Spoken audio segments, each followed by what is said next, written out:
Okay guys, what's up? I haven't really done a drone video in a long time.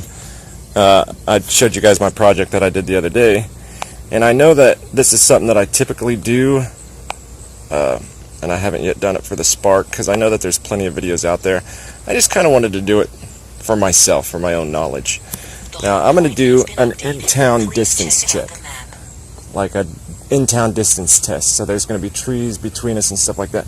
To be honest with you, the DJI Spark's connection should be so good that it shouldn't cut out. Well, it'll probably cut out a few times, but it should turn around and come back at the halfway point of the battery. That way it knows it can make it back on time before reaching where it goes out completely. But we're going to see. We're in town. Now, out in the country, you know, or something like that, where we have plenty of space to fly and stuff like that, I'm pretty positive that that's exactly what it would do. It would turn around at the halfway point or something. But we're going to test in town because we're going to get some trees and stuff between us, so it may turn around before. I'm going to hit record and put it up in the air. This is the DJI Spark. Now I'm going to go in a direction that I've had the best luck with drones in the past.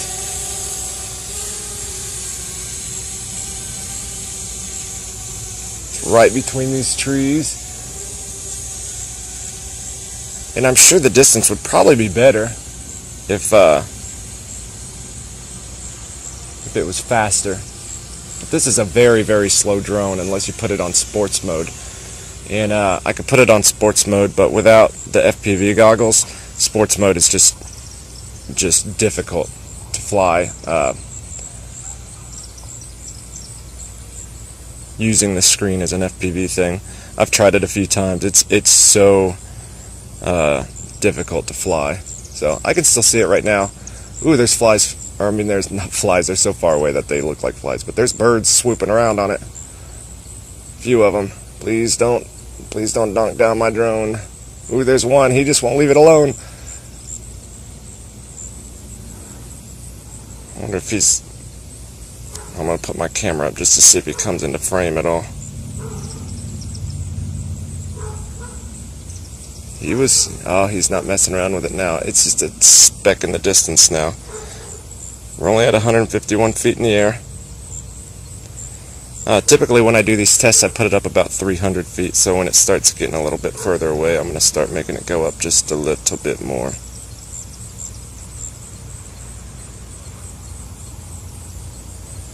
The reason I send it between these two trees is because I have trees all around me, and this is basically the best open spot that I can go through.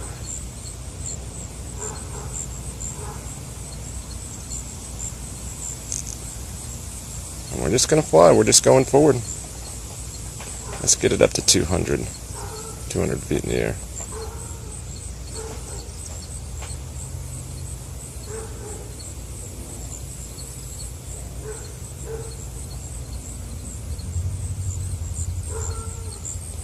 It's doing pretty good. The video is really, really good. It's not cutting out or anything. It's not choppy. It's not dicey. It's just going. I haven't done drone videos in a long time, so I apologize for that for those subscribers that are drone fans. I've really been getting into the 3D prints and stuff that you guys have seen. Really getting into that stuff. So I haven't been doing too many drone tests. And I know that I told you guys when I first got this Spark that I was going to do all these tests and stuff on it. And I haven't really done any of them because I got so into the 3D prints.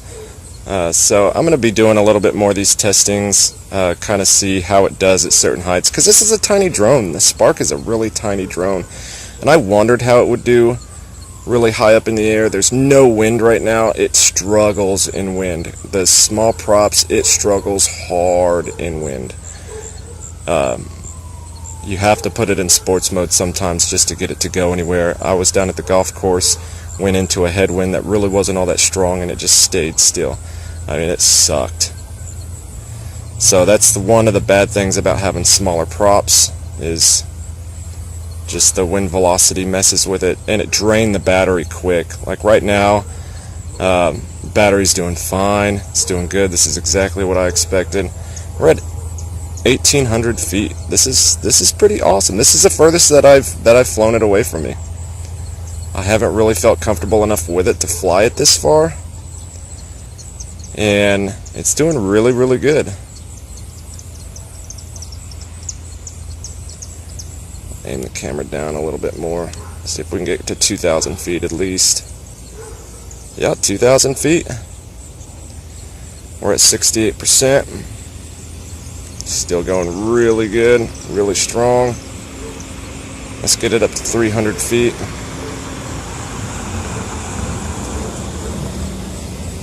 Wow. This thing is doing phenomenal. Phenomenal. Way, way better than the Phantom 3 Standard. And they're both on Wi-Fi. So see, the DJI Spark does not have the light bridge technology in it like all the other Go 4 app drones, like the Mavic. Well, I guess the mix between the Spark and Mavic, I can't remember what that's called right off the top of my head. It's a Mavic something. I think it's on the same Wi-Fi that this is on, but that light bridge technology is really where DJI shines in distance tests and things like that. I mean, this is just doing phenomenal. It's at 60% now in battery. Just an amazing, amazing drone. Let's see if it'll get to 3,000 before it cuts out. It's at 59, so we'll see if it gets down to 50 and turns around. There's no wind, so it's not going to be coming back in a wind, so we don't have to worry about it. It should get back just fine without cutting out or anything. And I'm flying straight out, so it should fly just straight back. Let's see if it gets to 3,000 feet. Wow, we're over Ace Hardware right now. That's Ace Hardware. That is just phenomenal. Let's get there. 57% and 3,000 feet. That is awesome. That is awesome. Yeah, nope, signal lost for the first time. It just flashed for a second. 3,080 flashed again. 3,100. So we're starting to get into that territory where it's starting to flash out. Signal lost. Oh, back. Signal lost again. Oh, there we go. Now it's turning back around. 3,150 feet, ladies and gentlemen. That was phenomenal. I'm going to put this down just so you guys can see in perspective just how amazing of a flight that was. I mean, how much distance it covered. And that was awesome. That was awesome. That's in town. That's really between me and it. So I can't see the drone at all. It's just way out there, so far out there I can't see it.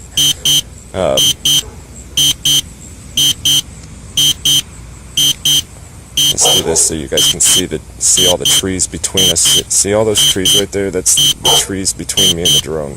So this signal is cutting right through all of those trees, especially these really big trees right up here. Man, that's awesome. That is awesome. So I'm going to take this out in the country, and it should do that where it'll return at the halfway mark when there's nothing between us. It should do a ton better. So I'm just going to fly out because I want to use the rest of this battery. But that was awesome. 3,000 feet. Over 3,000 feet. That was crazy. Braden, I just had this over the top of Ace Hardware. From here. How cool was that? From here. Yeah. You flew all the way over there? Yeah. Isn't that crazy?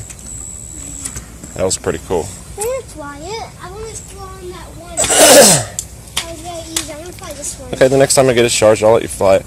In fact, we should do that for this one too. So guys, if you've made it to this part of the video, I did do a test with the Unique drone that I had, the Typhoon H, on how easy it is to fly. And I had my son fly it, and he was a year younger. It was last year sometime. And so he was 7 years old. 8 years old. When you flew it, I thought you were 7. I was 8. Okay, low battery warning. Okay, yep, see. Now it's going to return to home because the battery is too low. So, yeah, I'm going to do another test. I'm going to let my son fly it in the next drone video. We'll completely cover this Spark like I said initially that I was going to do. I told you guys that we were going to do all the tests on this Spark that I did for the DJI Phantom 3 Standard, and we need to do that. Let you guys know just what this Spark can handle, because I have literally fell in love with this thing. Compared to the Phantom 3 Standard, I would much rather have this drone. The only thing I miss about the Phantom 3 Standard is messing with the Litchi app, putting it in autonomous flight. I wish they would make the Litchi app compatible for the DJI Spark. That would be amazing, but they haven't, so that sucks. If you're really new into drones and you're looking for a new good drone, the DJI Spark is not a bad drone. It is awesome. In fact, when I bought it, I was like, oh crap. But man, I've really fell in love with this drone because it's small, it's compact. You can take it anywhere. You don't have to carry a big bulking backpack or anything. And like you just seen in town, it flew 3,000 feet. That's just amazing for a drone to do. So I can't wait to see what the Mavic Air does, and we may even start looking into the Mavic 2. I've really gotten back into flying drones. I kind of had a lull there for a little bit after the mini quads, and I really want to get back into the mini quads. So we might be making more videos of those. It's going to have to wait until the end of this year before I get back into that type of stuff, because I'm going to have to certainly get the money for some new FPV goggles and stuff, some Fat Sharks or something.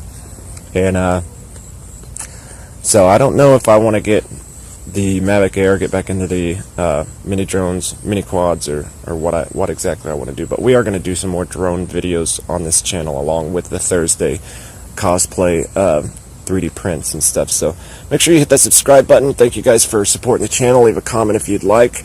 My name is Bryson Michael RC, and we'll see you guys later. Y'all have a good one.